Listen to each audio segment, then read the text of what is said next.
Hello kids, we are looking at the writing and language portion of the at-home activity packet for May and June.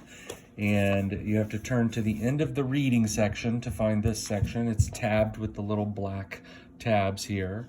And it's organized by entries. So if you see entry 1, entry 2, but also by page number. So the pages reset, they start over.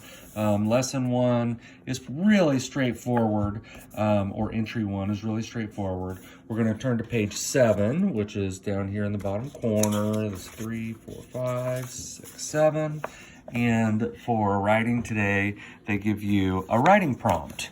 Now, this is the entirety of the page that they give you to complete your writing entry. Try to fill it up. This is what we would do in class. If I gave you a prompt and just let you be creative in your response, they kind of give you a good opportunity to be creative and write about something that is funny or dramatic at least. So in journal entry 1, we've got this week, your family has assigned different household chores to everyone. Your chore is to do the laundry. Something goes madly wrong. Write what happens. So when you're doing the laundry, you make sure you get the clothes that you need and you put the appropriate detergent into the laundry. You make sure the settings on the washing machine are correct for the clothes that you're putting in. And when it's finished, if you have a dryer, you put it in the dryer, or you hang certain things up and put the rest in the dryer. I can tell you I made a mistake in my laundry this week. I accidentally left a pack of gum in my pocket and washed the laundry with the gum in the pocket, and lucky for me, it was on the cold water setting, so the gum held together for the most part, and I was picking out pieces of cinnamon Trident gum off of my clothes that I had put into the laundry. So it wasn't too bad of a disaster, but it could have been a lot worse.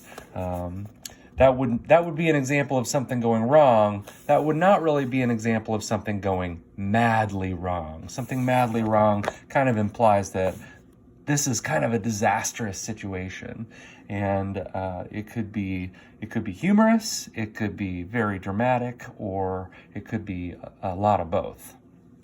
So good luck with that. I'd like to see some of your pictures of this page for your writing, just to kind of brighten my day. I miss looking over your writing and sharing writing ideas with you. Then in the writing section, they also have grammar and language conventions. So the last part of this assignment is focused on adverbs. So they kind of sprinkle these grammar lessons into both the reading and the writing section.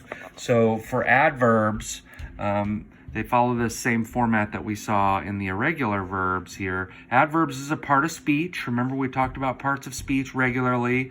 Nouns were the basics, people, places, and things. And then verbs, actions, or states of being. And then adjectives describe nouns. And then we have adverbs. Adverbs are words, so I'll just go ahead and read in the introduction. An adverb is a word that tells something about a verb or action. Many adverbs end in ly and tell how or in what way. When you write, you can use adverbs to help your readers picture clearly what is happening. So here we've got the batter quickly ran to first base, and you see they put this arrow here because the adverb quickly describes the verb ran. How did he run? He ran quickly. The umpire watched the runner closely. If you notice, the arrow goes to a word kind of far away, but closely does not modify or doesn't describe the runner. It describes how the umpire watched the runner. So closely is an adverb that describes the verb watched. The adverb quickly describes the verb ran. it tells how the batter ran. The adverb closely describes the verb watch. It tells in what way the umpire watched. So here you've got an assignment that's very, very similar to your irregular verbs assignment. Underline the adverb in each sentence. Draw an arrow from the adverb to the verb that tells what it's about. And then you've got, just like before, for numbers 1 through 3, choose the word in the sentence that is an adverb. So you actually have to figure out which one of the words that they give you, the choices, is an adverb. And you might think to yourself, which verb does it modify or describe?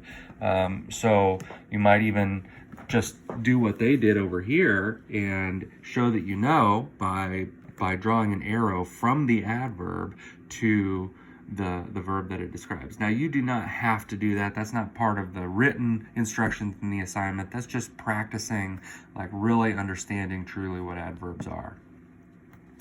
And that's your assignment for today. It ends on page 9. So you've got this little writing piece on a disastrous laundry experience and an exercise on practicing your knowledge with adverbs.